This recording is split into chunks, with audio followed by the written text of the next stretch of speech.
Hey, how's it going, everybody? Lawler here, as always, with some RLCS roster information. Had a little bit of a break ski on the weekend and an even crazier week for me ahead.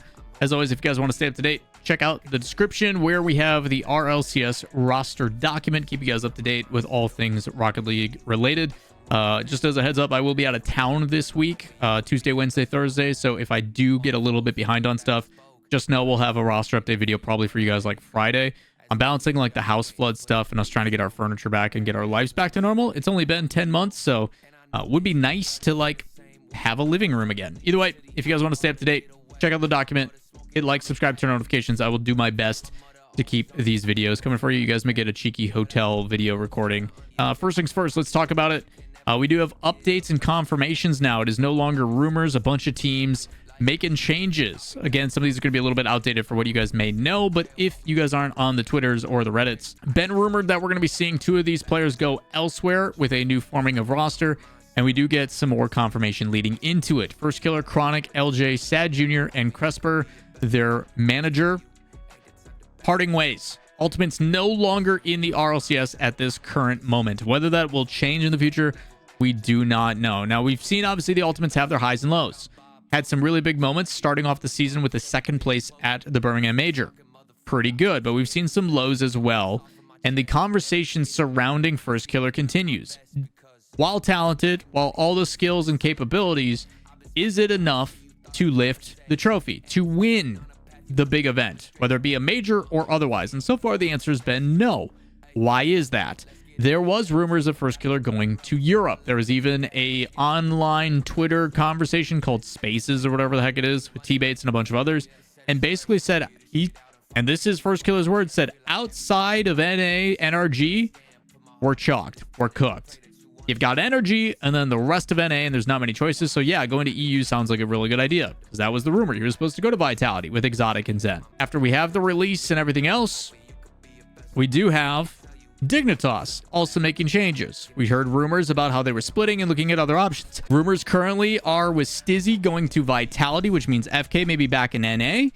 And now we see Dignitas completely going their separate ways. We don't know, and this is something we had a conversation about on stream earlier. Is Dignitas going to pick up another team, or are they exiting Rocket League altogether? I don't have a clue, but getting rid of their long-term coach, and as someone who's gotten to talk to Panda a lot about this, Panda's been with this organization for a very long time, both as a competitor, obviously bounced around as a coach between Heroic, went back and had a long stint with Dignitas, had intentions of becoming like long-term staff with Dignitas, management role and moving forward. But for him to be released, it's got to be a pretty big opportunity. And I'm here to tell you that it is probably the best opportunity for Panda. Recently moved to North America, finally got a visa approval, can now live with his wife. Life is good. And what makes it even better is to be with what is objectively probably the best organization in North America outside of Energy, and it's got to be Shopify Rebellion. If you guys don't know, Shopify's got crazy facilities in Canada, amazing bootcamp opportunities, have heavily invested in theirs. This is nothing new. You guys have heard me talk about this in a video, but now it is official confirmation. This is locked in. This is real. This is something that is happening. What is objectively going to be, for many people's consideration, the second best team in NA behind NRG. You've got FK and LJ coming from the Ultimates and paired with Kofer from SSG. Now, if we're talking just pure business of this, in order for SSG to let go of Kofer, either one or two things happened. Shopify, who has it, paid the beg to pay out that contract, got the buyout, and put him on a good salary. Kofer is in a very good position. Financially, I think it was a very, very good move from them. The other option is SSG only signed the extension for the end of the year, which I wouldn't be surprised, because they picked up Kofer, if you guys don't remember, the first trade window between Major 1 and Major 2, or Split 2 starting. So my assumption is Space Station said, hey, we're going to take you from 9 lives, we're going to sign you till the end of the year, and then we'll do renegotiations at the end. Now, Space Station has always operated lean and intelligently. They don't overspend. They much rather get the buyout potential versus overpaying what they have.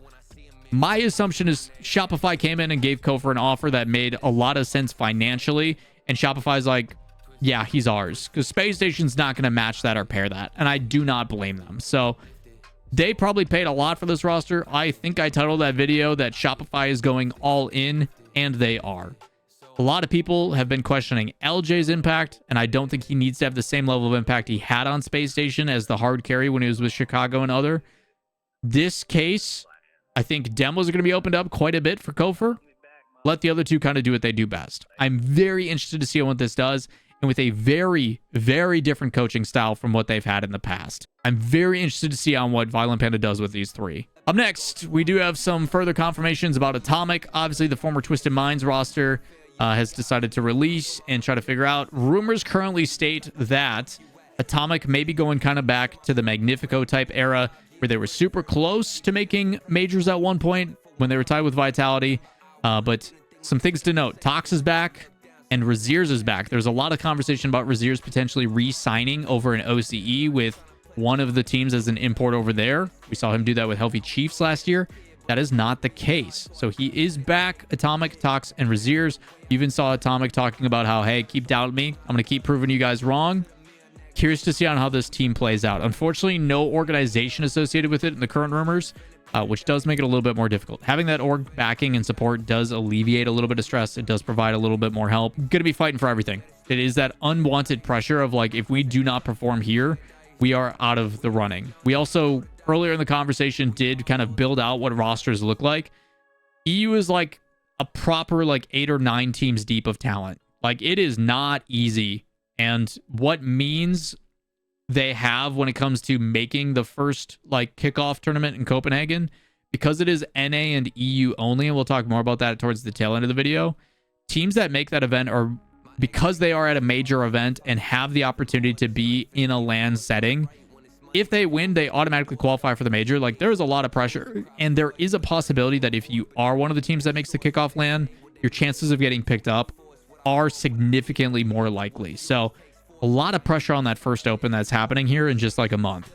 Pretty nuts. Conversations around GK. We've been wondering what the heck's going on with the Joyo Archie situation. We did hear that Archie rumored to go and fill out things with the NIP now mates roster, which is ironically where we saw Seiko at one point. But the rumor did lead into GK now pairing Seiko with Joyo.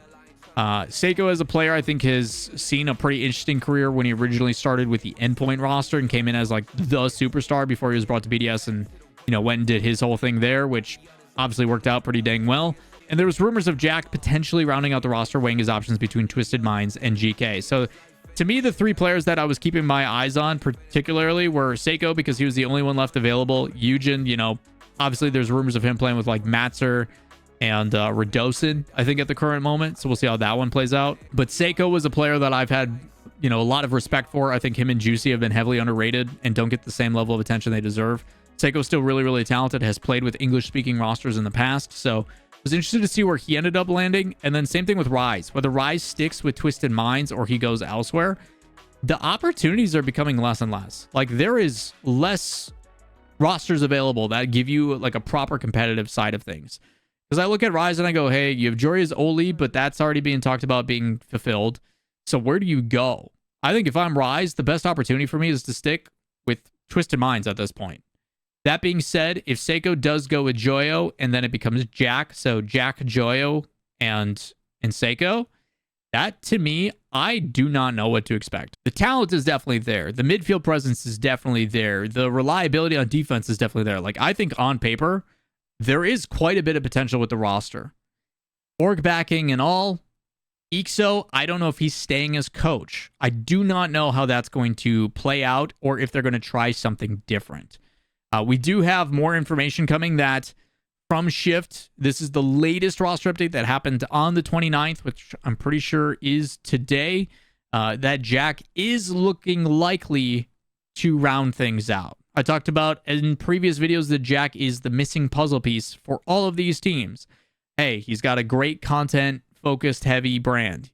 He's great on camera. He's also extremely talented. He's been to multiple events for a very long period of time. So if that is the play, I look at Jack and go, where do you want to go? If I'm a roster, I am definitely approaching Jack and say, hey man, you've given us every reason to want you as a final third to bring this team together. If I'm Jack, it's also a great position to be in. Between negotiations, between bid war type stuff, obviously not to the level of Drawley because nothing will be close to that, but like very enticing to be in a position where Jack has been, which is crazy to think about because a long time ago, when he was on Dignitas and trying to go to Gen.G, he almost had to retire. Very likely being paired with Seiko and Joyo. Curious what you guys think, how that'll play out down below. I'm very interested to hear you guys' thoughts on that. And then last but not least, I think I got one more for you. Oh yeah, it's no big deal. Gen.G potentially making a change. This one didn't know if it was on the table because I can tell you from what I have heard, a lot of international transfers financially haven't made sense. There's been a lot of teams that have been trying international competition and trying to entice international competition like Jack to come to North America, but financially just couldn't make it work. So it is interesting to see that there is a possibility that Gen.G releases Cheese, keeping Justin, keeping Magic Bear, and potentially bringing in Rise. So we've seen you here before. We've seen you enticed to join Beast Mode and Daniel. We've seen you potentially come to North America. Now, what I will say is Gen.G's contract negotiation situation, Gen.G's urgency, a lot better than V1 was. V1 was notorious for kind of fumbling the bag when it came to contract negotiations and the time it took. Rise also expressed this, that he's like, hey man, you guys took too much time. I had time to think about what was best for me, and staying in this region was the best for my career. Now that Rise has kind of ripped off that band-aid, and he has expressed opportunities in MENA, maybe he is open to completing the world tour. He's collecting the Infinity Stones. Maybe he is open to coming to North America now. When I think about this team on paper, I honestly do not know what to expect. I do not know how this roster would play out. I'm very interested to see on what kind of impact he would make and what kind of things he would open eyes to. Because Rise is a very intelligent player. The way he positions and stuff, very well respected. Some people say he's regressed a little bit, but we don't know the circumstance. We don't know the environment. We don't know all the outside factors that we are not privileged to know. So very interested to see if this one ends up playing out. Will Rise finally come to NA so many years removed? Very, very interested to see on how this one plays out and what that would do for the strength of all these teams, which is what we just talked about off stream. We talked a lot about what the like rosters pairing look like in North America, and like sure you have energies, sure you have new Shopify, but below that, I don't know how things are going to play out. There's a lot of free agents that are available between Wavy, now Cheese. You've got 5UP, Calm. God, what else were people talking about? Reddles, obviously. You got Two Piece, Parth, Mech, Talk. Like, there's some really solid teams that you can still form, and the only reason why we don't have that conversation about EU is because most of them already have, or at least there's been rumors of them forming already. So there's going to be a lot of domino pieces kind of falling into place once you get those confirmations made public, which we may not see initially right away. So a lot of moving parts, a lot of tryouts. My suspect is that all those players that I just mentioned for North America, scrims, tryouts, trying to figure out what things are happening because they're not being pressured by organizations, they'll lock, then look for org representation. But Open 1 is going to be chaotic. November 14th, when all these teams come out to play, the results you have to get to that kickoff tournament could be make or break for your season. It's a lot of pressure to put on the first event, but it could be a huge difference. Either way, a lot of things to stay up to date on. We made this one a little bit longer just because I'm going to be out of town, but I will do my best to update you guys on things when they do come in. As always, appreciate the love and the support. Appreciate you guys tuning in and taking a watch. Let me know what you guys think about the rosters. Out of all of these, do you have favorites? Curious to hear what you have to say. Either way, that does it for me. Check out the description down below for the document. Hit up the socials, Discord, social medias. You guys know what to do. We'll see you in the next one. Peace.